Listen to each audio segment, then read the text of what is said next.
And as of right now, the White House is planning on Biden finishing out his term. We are now joined by Jennifer Hibit, the secretary of the Erie County Democratic Committee. Jennifer, thank you for joining me.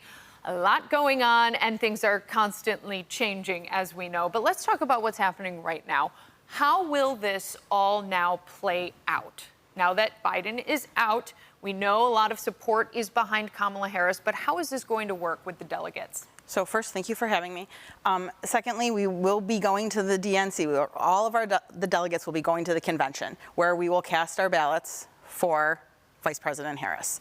Joe Biden has thrown his support behind the Vice President, and he's asked his delegates to do the same. Tonight, we're having a phone call with all the New York delegates to talk about the direction. I assume after that call, everyone will line up behind Vice President Harris and support her and move forward to November. So you're not going to the DNC with, a couple delegates here, a couple delegates there. You're going to get behind who you believe is Kamala Harris. The fact is the delegates can vote for whomever they choose now. They were committed to Joe Biden. Now they're not.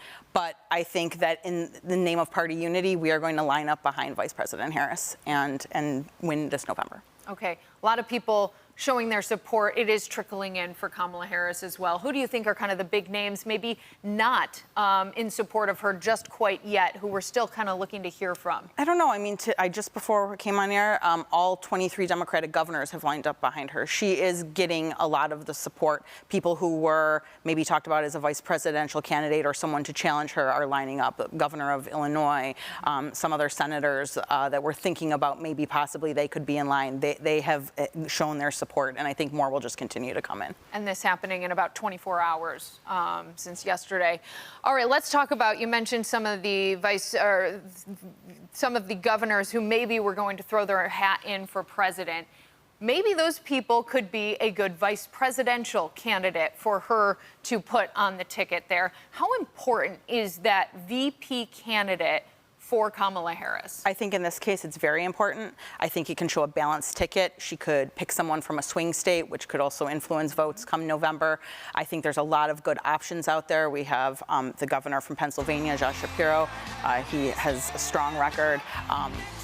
There's a whole lot of names being floated around. I don't know that all of those are actually true possibilities, but there's a lot of people out there. Governor from Kentucky, Mark Kelly from Arizona. There's a lot of big names out there that she could put to the ticket and would add to her support. Gretchen Whitmer, Michigan, another swing state. I heard she just pulled out. She doesn't want to be vice president. Okay, so. I see. Thank you for that update there. Your general thoughts on Harris? I think that Vice President Harris has done a good job supporting Joe Biden's agenda. I think she will continue that if she becomes president, and I think she will continue that through her campaigning. I think that a lot of people really are sad to see Joe Biden go. He was an amazing president. He did a lot of work legislatively, and I think that Vice President Harris will follow in those steps, and I think that she is our best chance to win this November. And what are some of the top things she would like to get done if she's becoming president here? I think there's a lot of things that the next president needs to do to heal the divide in this country, work on inflation and the economy, immigration. There's a lot of issues out there that people want to see moved in a different direction, and I think that Vice President Harris can do that. Do you think that Kamala Harris has a better chance of beating Trump than Joe Biden did beating Trump? I think at this point, yes. I think that Joe Biden, while he is a great president and will continue to be a good president, some people had concerns about him. And so moving forward towards November, I think that we've heard a lot of people say, I don't want to vote for Donald Trump and I don't want to vote for Joe Biden. I think Kamala Harris is the alternate that they needed and the alternative that will move them to vote on the Democratic line. We just had the RNC, and so much support has been thrown under Trump because of different things that have happened in the course of the last several weeks, and that includes an assassination attempt.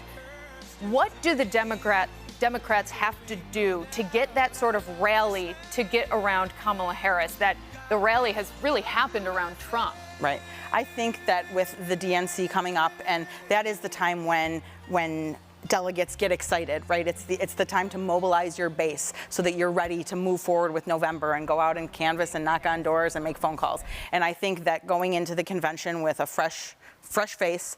I think that all of the delegates are going to come out excited, and I think they're going to take that excitement and take it to their hometowns and their communities and move that excitement for Kamala Harris. Okay, very good.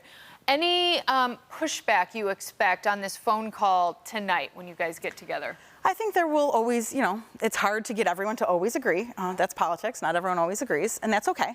But I think that the overwhelming majority will be in favor of supporting Vice President Harris come the DNC. Anything I didn't ask? No. Okay. Jennifer, thank you so much for Thank you. joining us. Very nice insight.